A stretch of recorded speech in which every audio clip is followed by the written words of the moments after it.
We are very excited that you could join us on our seminar today. We are super excited to be joined by our speaker, Angana Bora, who is a PhD candidate in computer science and engineering at the University of Michigan, where she's advised by, Dr. Rada. Angana's research explores fairness and bias in large language models, multi-agents, human AI interaction, cultural awareness, and misinformation, with application ranging from image captioning to healthcare. So she holds a master's in computer science with a focus on machine learning from Georgia Tech, and bachelor's in computer science and engineering from the National Institute of Technology, Silra. Today, she's going to be giving us a talk on agentic AI ecosystems, navigating cultural awareness, biases, and misinformation in multi-agent and human-agent interaction. So I'll just hand it over to you, Angana, to proceed with the presentation. Thank you very much for joining us today. Thank you, Millicent, and thank you so much for inviting me. Hi, everyone. Today, I'm going to be talking about our work on agentic AI ecosystems, navigating cultural awareness, biases, and misinformation in multi-agent human-agent interactions. Before we proceed, a brief intro about me. Like Millicent explained, I'm a second-year PhD student. I'm advised by Dr. Rada Mihilcha at the University of Michigan, Ann Arbor. My research interests are, one, understanding LLM behaviors by taking inspirations from existing interdisciplinary sciences like social psychology and cognitive science, etc. I'm also very interested in societal implications of LLMs, analyzing societal issues, biases, misinformations, and also exploring potential mitigation techniques. I'm also interested in agentic LLMs, which I'm going to be discussing about today, understanding LLM, and human-LLM interactions, and finally evaluating different NLP techniques and LLMs. So before I start, I'm going to talk briefly about AI agents. So the definition of an agent, the philosophical definition is something that possesses desires, beliefs, intentions, and the ability to act. So the agent has some form of individual autonomy. And AI agent is the concretization of this philosophical concept in the context of AI. So AI agents are artificial entities that are capable of perceiving the surroundings, making decisions based on what it perceives, and then taking actions in response with text, images, and other ways of responses. Why are LLMs or LMMs, basically large multimodal models, suitable as agents? So they have some form of autonomy where they generate human-like text when we, engage in conversations with them. Also, the agents like LLM agents or LMM agents can perform tasks without step-by-step instructions about everything. They also possess some form of reactivity. They respond to changing requests through text, can also expand to perceptual space and action space using embodiment tools, multimodal fusion techniques, etc. They also show proactiveness, where they show reasoning abilities and goal-oriented action taking initiatives. They also do goal reformulation whenever the goals suggested by us are not very clear. They can reformulate this goal and achieve what we tend to want to achieve. And finally, they show some form of social ability. These agents can interact with each other and collaborate and compete to achieve better results. Multi-agent LLM or LMM interactions were kind of first influenced by the theory of intelligence proposed by Marvin Minsky in the Society of Mind. Since single agents are isolated entities, Minsky suggested that intelligence emerges from interactions of many smaller agents with specific functions, and that's what led to the multi-agent LLM interactions. These are typically two types. One's cooperative interaction, which can be achieved when each agent works together to achieve a particular goal. They can either work on specific parts of the problem or can work together on the same problem to achieve the final goal. And this is really good for achieving synergistic complementarity. And then there's adversarial interaction, where agents critique each other or compete with each other to achieve a better goal. And this is helpful to achieve advancement in problems. Today in this talk, I'm going to be talking about three key directions. First, exploring cooperative interaction. I'll be talking about multi-agent LMMs for cultural image captioning. And then to explore adversarial interaction, I'll be talking about multi-agent LLMs in the context of misinformation and persuasion. And finally, to discuss how to evaluate these frameworks, I'll be discussing from the perspective of evaluating implicit biases in these generations. So, for the first direction, that is exploring cooperative interaction, I'm going to be talking about this paper, The Power of Many Multi Agent Multimodal Models for Cultural Image Captioning. This work is in collaboration with Longjubai, Oana Ignat, and my advisor, Dr. Adam Mihelcha. This work explores cooperative interaction. And the motivation of this work is that LMMs, basically large multimodal models, effectiveness in cross cultural contexts are limited. And multi agent approaches in LLMs have been proven to be very capable. They are used to solve complex tasks like paper review generation, society simulations, etc. And culture being a group oriented concept where humans learn from one another, we wanted to conceptualize this task of culturally enriched image captioning as a social task using multi agent LMMs framework. So the task kind of looks like this. We have like an image that would depict some form of that would have some form of cultural significance belonging to a particular country. And we ask the model or the framework to generate a caption. And we want to see how culturally oriented this caption is.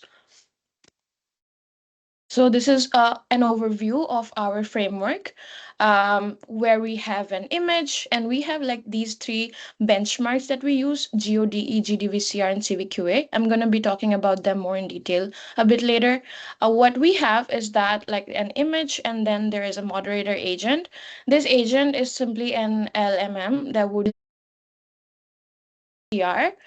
where we have images of movie scenes and rich cultural contents from East Asia, South Asia, and the West. We have GODE, which have less cultural contents. These are real life objects. And among the countries that it has, we choose China and Romania, and India is not available, so we only choose China and Romania for GODE. And finally, CVQA, which contains real life scenes, which has rich cultural contents, and we have images from China, India, and Romania. The matrix that we use for our work, the first one, which is cultural info, this is something that we try to arrive at using previous work. So there's this data set called the Candle data set, which has different entities relating to different countries, region and traditions, food, drinks, clothing, behaviors. Using these keywords, we filter out the most culturally relevant keywords from this data set. And the second part is using ChatGPT to generate a comprehensive list of cultural words related to different aspects of culture for those countries that we consider. We have traditions and festivals, art and history, etc. And we have like several different dimensions of culture that we explore. And then GPT kind of generates 50 cultural words pertaining to each of these dimensions for the countries. And we have one, which are these culturally relevant Candle keywords, and two, the culturally relevant ChatGPT keywords, and we join them to create the cultural info matrix. So what we do is that based on the generation of the caption, we look at the caption and we find the unique number of cultural words that are mentioned in the caption using the list that we have. For the second metric, we have completeness, which is the recognize anything model for tagging. So here, the model basically just tags the images with different objects that are present in the image. And completeness is basically from the generation caption that we have. We'll look at how many of these tags are present in the caption, basically how complete the image is in terms of the objects mentioned. And then finally, we have alignment. So basically, the alignment between the embeddings of the image and the caption that's generated. We use long clip instead of clip because our captions tend to be a little longer from the language models, and we use these, alignment and completeness because these are some generic metrics that are used in multimodal tasks, and we also have cultural info, which is used for understanding cultural relevance. These are some results for our model. So our framework is called Mosaic, and we find that with interaction versus non-interaction, which is Lava 13b, um, zero shot, and also blip, these are like all model generations. We find that our framework does best in terms of completeness and cultural info, and it is also better than human annotations. For humans, we kind of have like three humans from each of these each of the countries, and there's one expert human, the human which performs the best in terms of these matrix among the three humans that we have for the countries. So the framework Mosaic, basically the interaction framework, does the best among all of the other comparisons for completeness and cultural info. However, it is on par with other models in terms of alignment. For alignment, we hypothesize that it is because alignment can be hurt by the length of the captions, and since large multimodal models tend to hurt the caption, tend to have a longer caption length, it might be that is the reason it might be having a lower score in terms of alignment. Or also one more clarification, for the interaction models, we use Lava 13b, and that's the reason we compare, this interaction of Lava 13b's together with the zero shot Lava 13b. And here are some qualitative examples. The blue represents, similarities with what humans suggested in the captions. Orange highlights are for correctness in the caption, basically correctly identified countries, and reds are for, incorrectness in the captions generated. So the first row is for Mosaic, our, interaction framework. The second row is for human annotations, and the third row is for Lava 13b zero shot.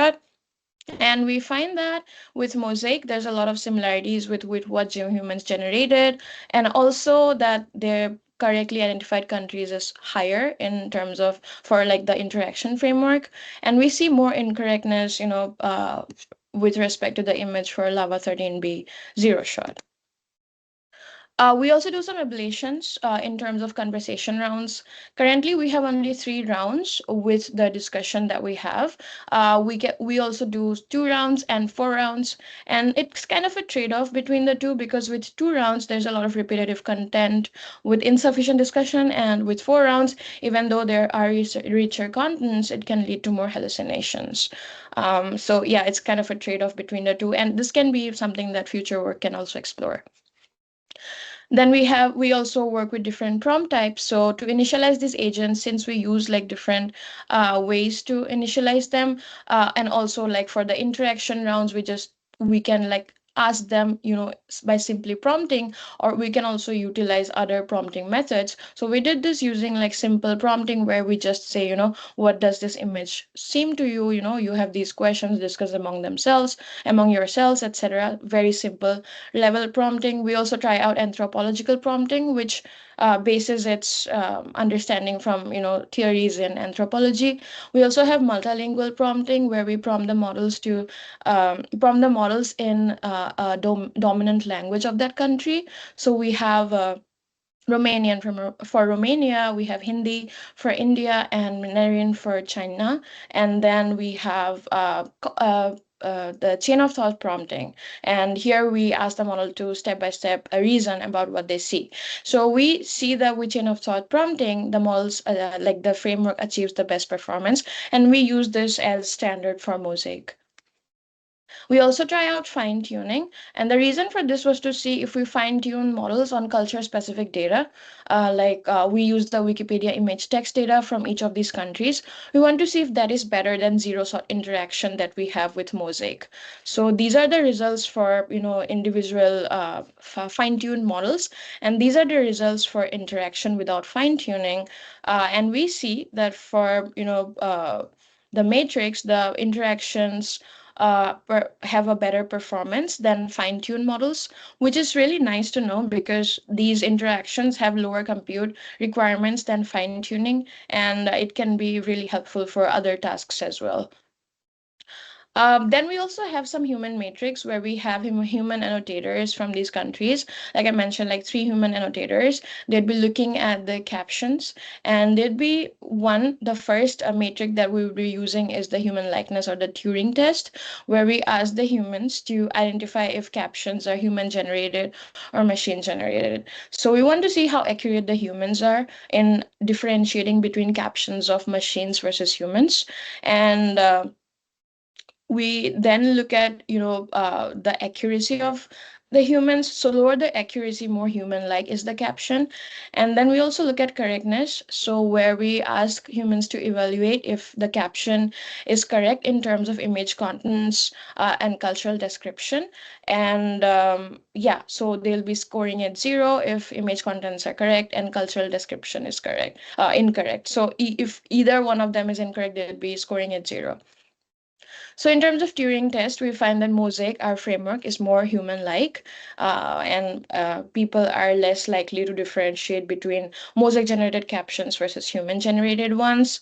And in terms of correctness, we find that Mosaic and also zero-shot Lava 13b have lower accuracies, have lower correctness rates, and humans tend to have like lower correctness rates for machine-generated captions than human-generated captions. For Mosaic, the most errors actually arrived in GODE, which is not very culturally specific. And common errors included incorrect country, object recognition, people counting, overly general descriptions, etc. So some takeaways are that multi-agent LMM interactions can help achieve broader cultural comprehensiveness as we saw. There are also efficiency gains, like multi-agent LLM and LMM interactions can outperform fine-tuned no interaction setups, leading to better training and data efficiency. Also, we saw that LMMs excel in cultural info versus humans. But still struggle in terms of correctness. So that's something that can be focused on in the future. So moving on to the second direction, I'm going to be talking about some form of adversarial interaction in the context of misinformation and persuasion here in terms of LLMs. I'm going to be discussing this paper, Persuasion at Play, Understanding Misinformation Dynamics in Demographic Aware Human LLM Interactions. This work is in collaboration with my advisor, Adam Hilcha, and Dr. Veronica Perez-Rosas.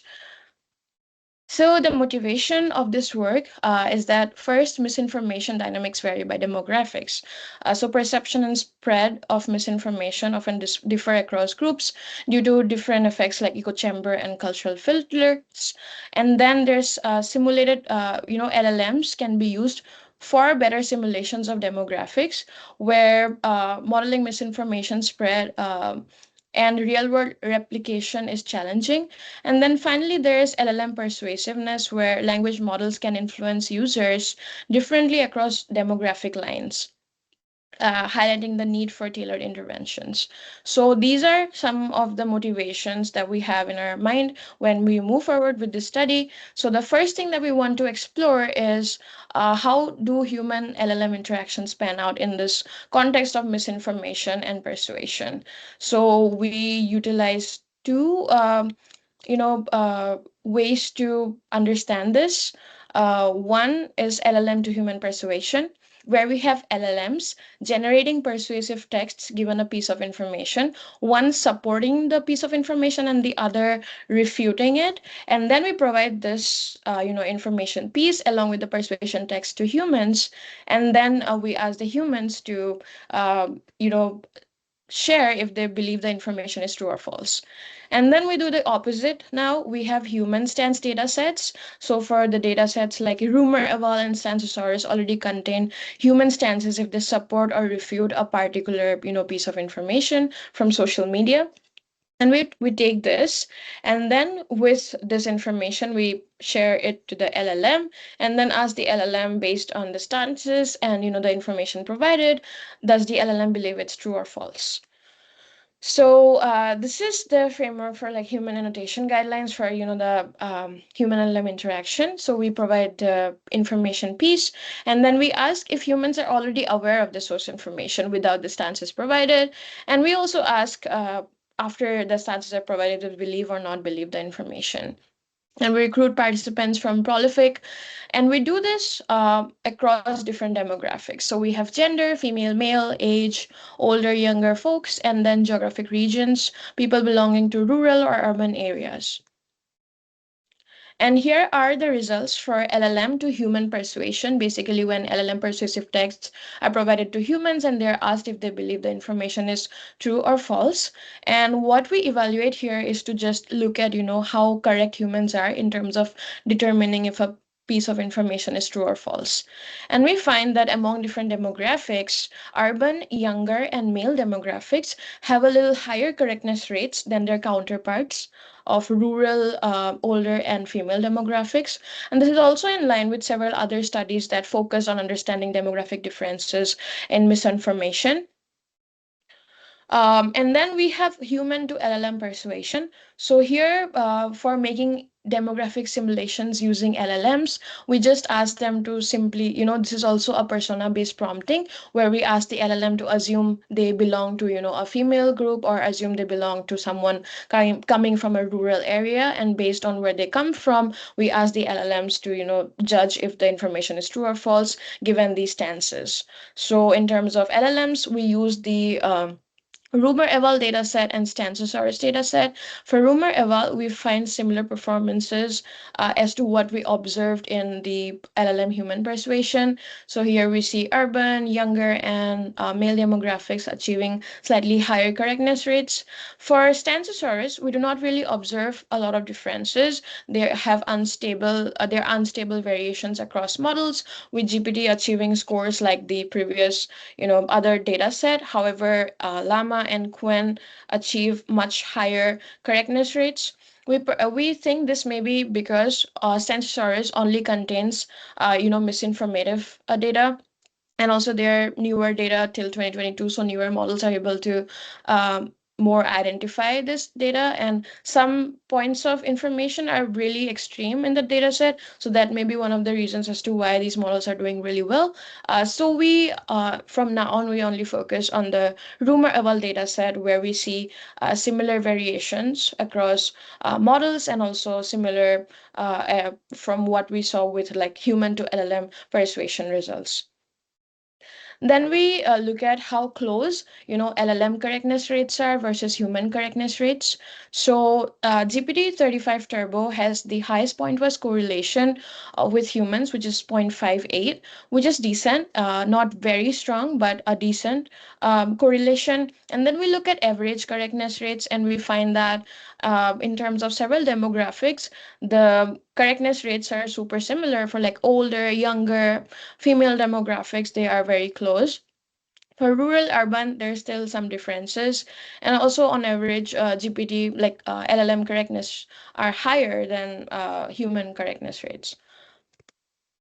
Then we look at multi-agent persuasion. So here the idea is to just understand how misinformation may spread among these demographic groups, and are there differences in how we initiate these LLMs as different belonging to different demographics, and seeing if misinformation spreads at a faster rate in some groups than others.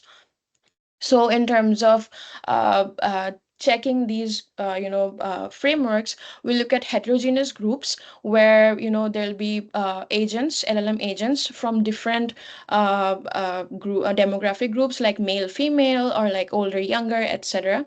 And then we have homogeneous groups. So homogeneous groups will contain only of LLM agents belonging to one certain demographic, either female, female, male, male, younger, younger, etc.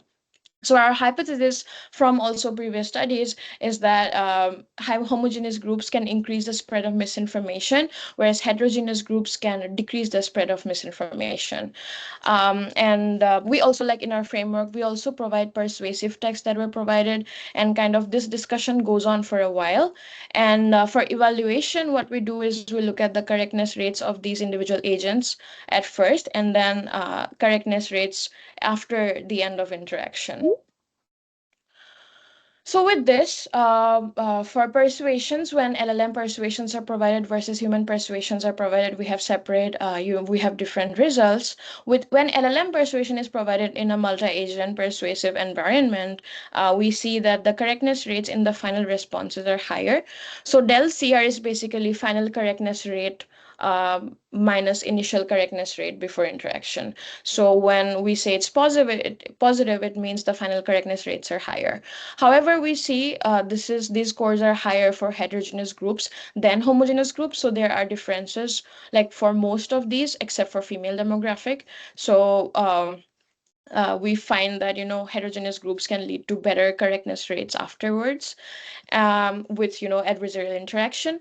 And then we have human persuasion, where between, like, when agents are interacting among each other, we provide human persuasive text and see how that can influence the final output. So with this, we find that the numbers are almost always negative.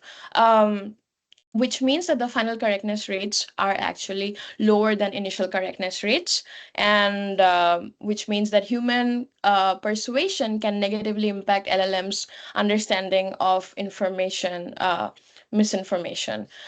So again, differences across heterogeneous and homogeneous groups. So with homogeneous groups, we find that these numbers are lower in most cases, which means that higher in most cases, which means it gets more worse after interaction. With heterogeneous groups, we see the numbers are lower than homogeneous group, which means it doesn't worsen as much as the homogeneous groups. So there are difference between homogeneous and heterogeneous groups, and we see this also replicated in LLMs. So some takeaways from the study are that LLMs offer a preliminary but useful way to study demographic differences and misinformation susceptibility. Also, human and LLM persuasion can have varied effects. Like we just saw in the results before, LLM generated persuasion can improve correctness rates in multi-agent interactions. However, human persuasion can reduce it, and this can really help for future interventions looking at how LLM generated persuasions can be used in the right way. And then finally, homogeneous versus heterogeneous groups show different behaviors, with homogeneous agent groups exhibiting lower correctness rates, while heterogeneous groups showing improved performances. Now, moving on to the third direction, I'd be discussing more on the evaluation of these multi-agent large language models. Um, so I'm going to be discussing this paper towards implicit bias detection and mitigation in multi-agent LLM interactions, which is in a collaboration with my advisor, Dr. Adam Hilsha. So the motivation of this work is to look at implicit biases, right? So we only focus on genders, and we look at how like certain genders are associated with certain occupations. So implicit biases don't occur directly in text, like explicitly like other biases, but we see them often in people, how they associate, males with leadership, technical and more physically strenuous roles, and females are more associated with organizational, creative, and family-oriented roles. And this can happen without people necessarily thinking about the biases, but this can appear out of the blue just because they have been seeing this from ages. And this is actually an image from one of the school textbooks in early, late 1900s. So yeah, so we can already see like differences that people look at as to how genders are associated with these different occupations. So implicit biases is under-researched in NLP, and most studies focus on explicit biases that can directly be visible in text generations. And multi-agent LLM interactions, like we have been discussing before, they exhibit some emergent social behaviors like humans do, and they can also be helpful to reveal implicit biases in, the LLMs, because they provide the ability to have like a discussion format like how humans do. So, since there are not a lot of data sets in implicit biases, and just looking at, how genders are associated with certain tasks and roles and responsibilities, we wanted to create a data set. This is created using GPT-4, and we also human validate it later to see if implicit biases are evolving in this points or not. So what we have in the data is basically we have a scenario description and a goal. For example, prepare a legal team for a challenging case at a law firm. And then there are different tasks associated, like formulate the main legal strategies, cross-examine the witness, organize the case file, schedule meetings with clients. So we have these tasks which are like stereotypically male versus stereotypically female, just to see how each of these characters that are involved in the task, like two females and two males, are assigned to these tasks.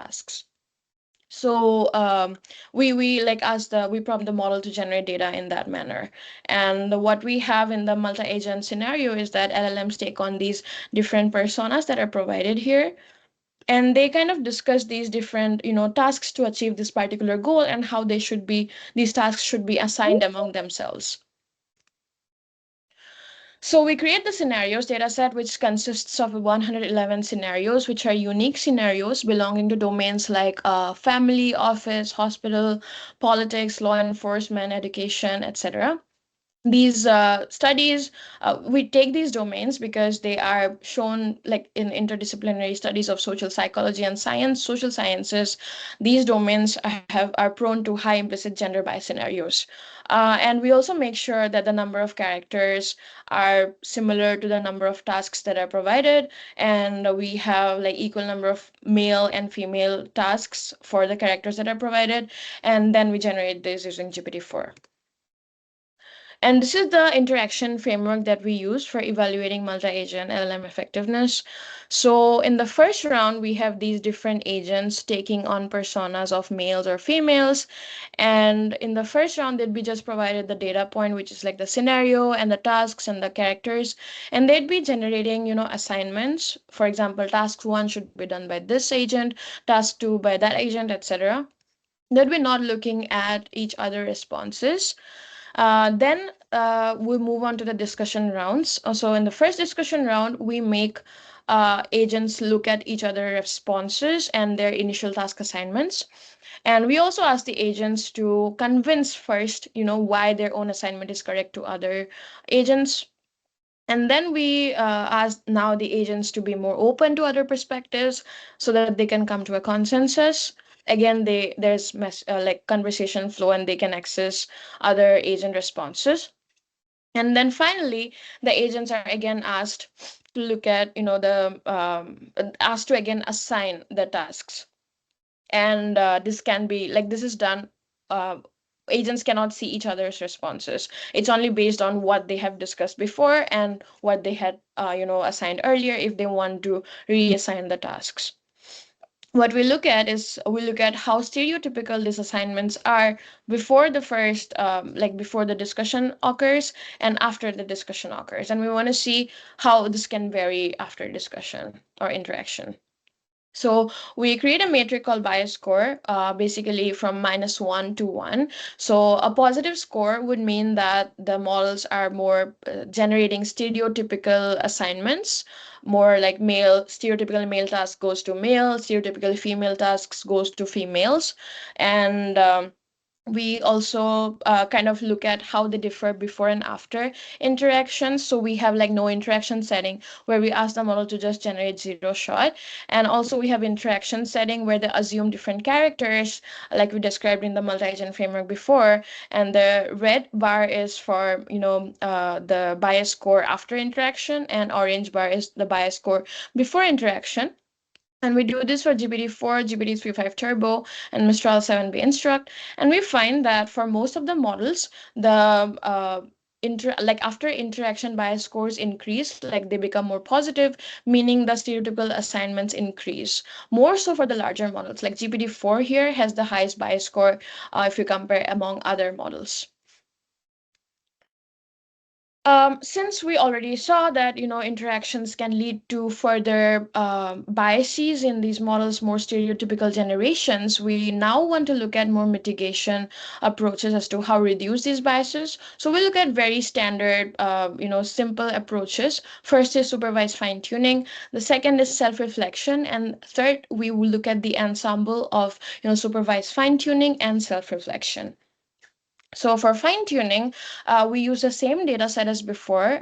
We like divide the data set to different parts, and we have a test and a train one. So with the train part of the data set, we create assignments of two data formats. So in the data set that we already have, we have the scenarios, tasks, and characters, right? And then we have like the assignments for fine tuning. So we make the model understand what is an implicitly biased assignment versus what is a non-implicitly biased assignment.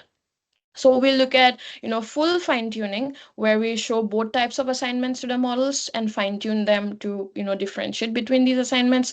And then we have half fine tuning where we fine tune the model with only neutral assignments. So our goal is to make the models more neutral, not anti-stereotypical, basically not having negative scores, because that would also mean having like stereotypically male tasks to just females and stereotypically female tasks to just males. But we want them to be divided across different genders, not really take into account how stereotypical the task is or not. So we have the models for fine tuning like GPT-35 Turbo and Mistral 7B Instruct. We can't fine tune GPT-4 because we don't have that option to do so. So we just look at these two models for fine tuning. Then we have self-reflection, where we just ask the model to critique its own response. So we first provide the definition of implicit biases and ask the models and reassign, these agents, ask the agents to reassign the task assignments if necessary and continue with interaction. So we have two settings for this. We first may provide like in context examples. The other setting is not providing any in context examples of implicit biases. So this is how the mitigation framework looks like. So we have the first interaction that goes on. So for the fine-tuning setting, we initialize fine-tune models as these different characters. So since we already fine-tune, we look at both these types of half fine-tune and full fine-tune models and assign them characters and then continue with interaction. For the strategy two, that is self-reflection, we provide this message to each of these agents after they give the initial assignment. So based on your initial assignment, critique your answers in terms of implicit gender biases with and without in context examples, looking at what implicit bias looks like or not. And then the models share if they think their assignment had implicit biases or not. And then finally they continue with interaction. For the ensemble, it's very simple. We have like these fine-tuned models initialized as characters. They just go through one extra step of self-reflection and then continue with interaction. And these are the results that we find for that we have for these different models. So all of these are like the ensemble techniques. We can't do ensemble for GPT-4 because we don't have the fine-tune option. However, for these models, the smaller like GPT-35 Turbo and Mistral 7B Instruct, we see that we ensemble like after interaction, which are the darker bars, have lower bias score, almost like zero, which we want to achieve like a neutral bias score. Even for Mistral 7B, we find that the ensemble works better. And all of these actually methods work, even if like not non-ensemble ones as well, like fine-tuned and self-reflection for both these models. And we find it works the most for GPT-35 Turbo. And for GPT-4, though, we see an opposite effect. We see with self-reflection, it just generates assignment which are anti-stereotypical. So we would say that like the mitigation approaches of self-reflection does not really work well for GPT-4 since it tends to generate like the direct opposite of what a stereotypical generation would look like. So some takeaways from the study: LLMs generate implicit bias assignments, as we saw in our previous analysis that I described, and LLMs do not currently generate any explicitly biased statements due to preference training, right? However, they are very prone to generating, implicitly biased assignments. In this particular task assignment framework that we generated, LLMs showed like larger implicit bias, like stereotypical assignments. We also saw that larger models are more prone to producing biased outputs. So while LLMs like GPT-4 excel in generating these scenarios with implicit biases, they fall short in effectively generating assignments without implicit biases. So this was something we saw, like the theory versus action of GPT-4 agents. And then multi-agent LLM interaction show emergent social group behaviors. Like previous study, which we showed that multi-agent frameworks can show echo chamber behaviors like humans do. Here in this study, we show that multi-agent LLMs can show behaviors like stereotype threat theory and groupthink, where majority of the agents go with the group. So what we saw is that after interaction, biases increase.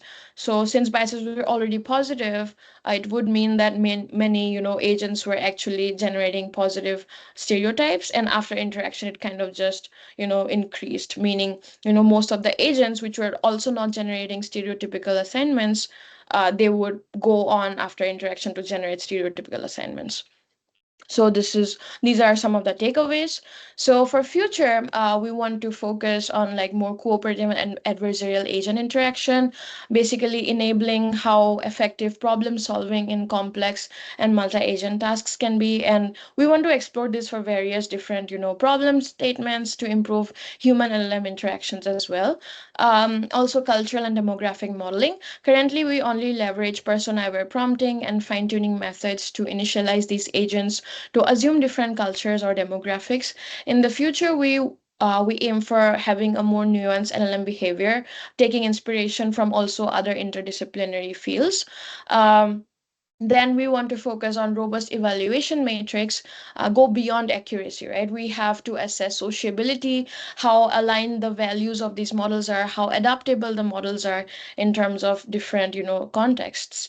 And then also for mitigation, now we focus on fine-tuning, self-reflection, and working on heterogeneous groups, etc. We want to design also targeted interventions to reduce harmful outputs, and also maybe work on targeted interventions for different demographics.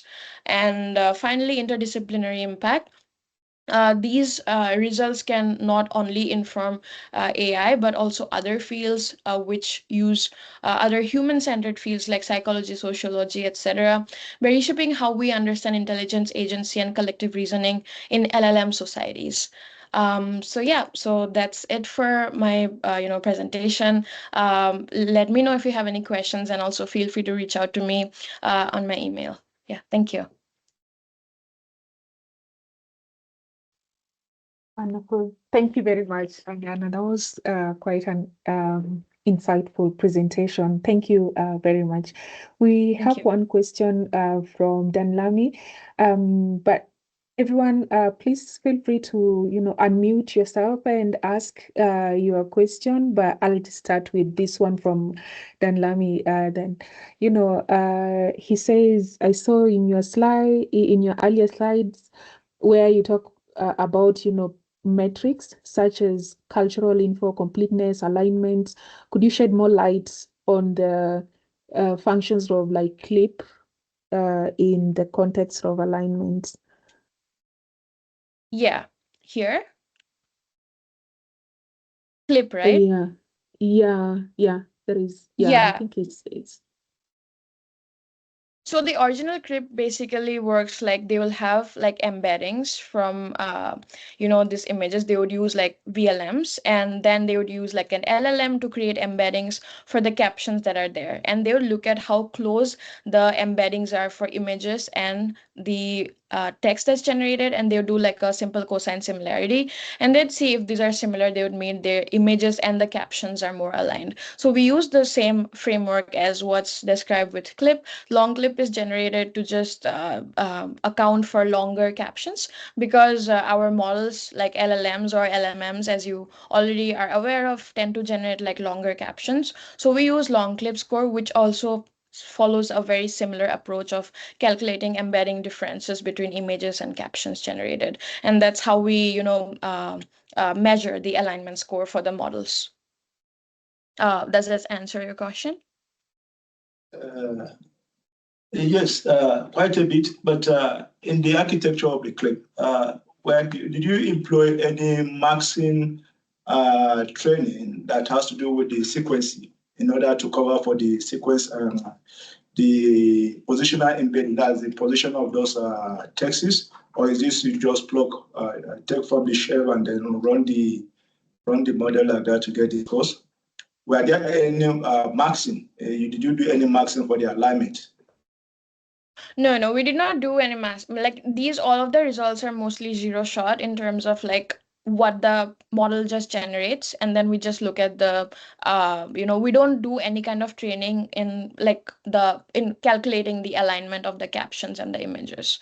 The one form of training that we do is fine tuning, where we try to train the models to behave more like a particular culture, but not in terms of like how we measure alignment. We are not like trying to improve the alignment here. We're just like looking at how aligned the captions and the images are from the models that we use. All right. Thank you very much, Agana. Yeah, thank you.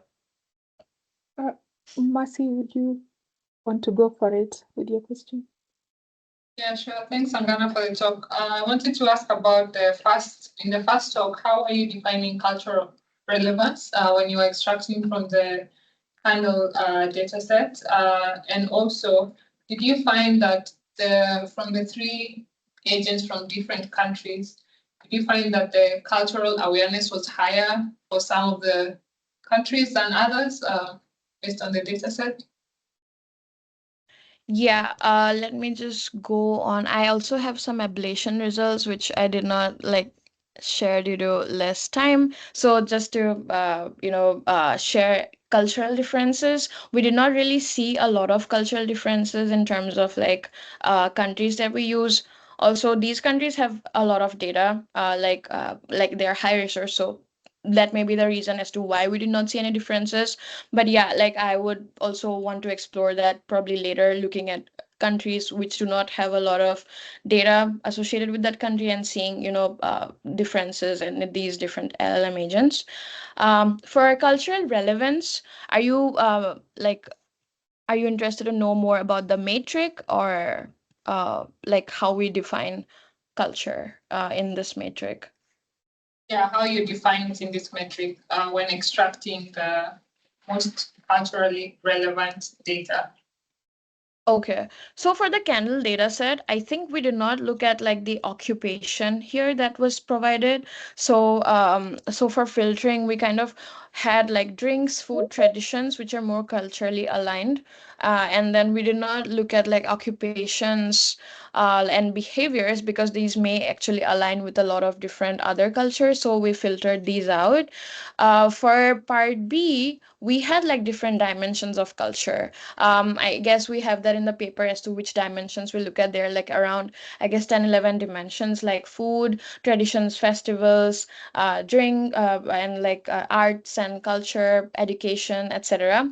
These are all like from previous cultural theories, which show that like, culture is a multifaceted concept, right? It can mean many things to many people, but these are some ways in which we can actually see what culture a person may belong to if we provide these instances to the model. So what we do is we just take the most relevant. Basically, when we say relevant, we ask the model to generate the list of these words for those dimensions. So we have, for India, we have traditional festivals, we have art and history, we have food and drinks, etc. And we have the same for all these different countries like Romania and China, and along these different dimensions we generate these words. We actually do human evaluation as well. Like each of us, since we belong to these countries, like the authors, we kind of go through each of the words and if they make sense. And we, after human evaluation, we use those words and put it in the list of words with candle keywords and see how many of these words actually appear in the caption. It's super simple for now, just looking at the unique number of words that are generated. But we want to probably like fine grain it, like work on more fine grain evaluation a bit later. Does that answer your question? Yeah, it does. There's one All right, thank you. question. Daniel, do you want to ask your question? Hi, can you hear me? So Yes. my question is about abstraction, which emerges in the second and third papers, especially around misinformation. So the Yeah. argument here is these behaviors are not that different from humans. And we Yes. know, at least from previous studies, that misinfo amongst human societies is moderated by so many factors, including platform Yes. affordances and other complexities. And I wonder Yes.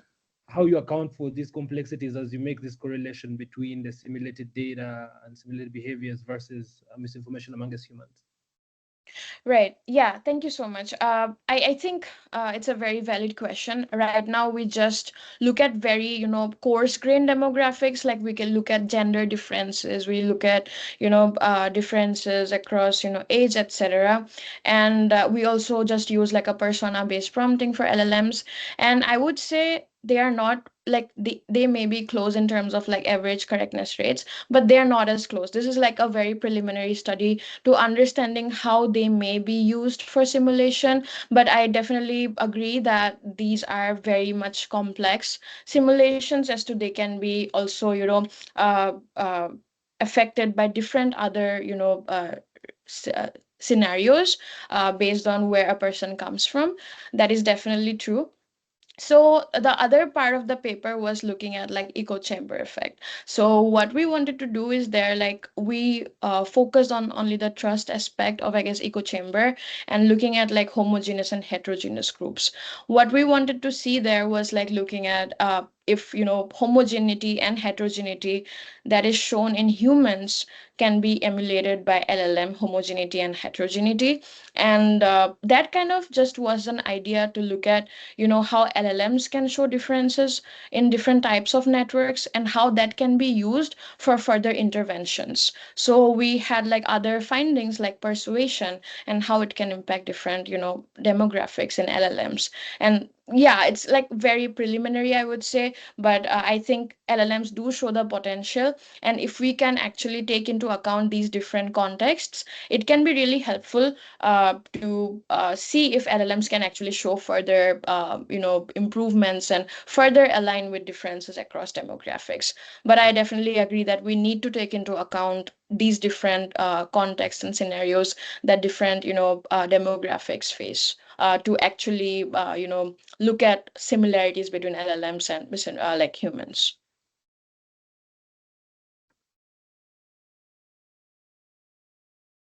Does that make sense? Yeah, thank you. Thank you. All right. Thank you so much, Angana, for your time and for the talk. Any more questions from anyone?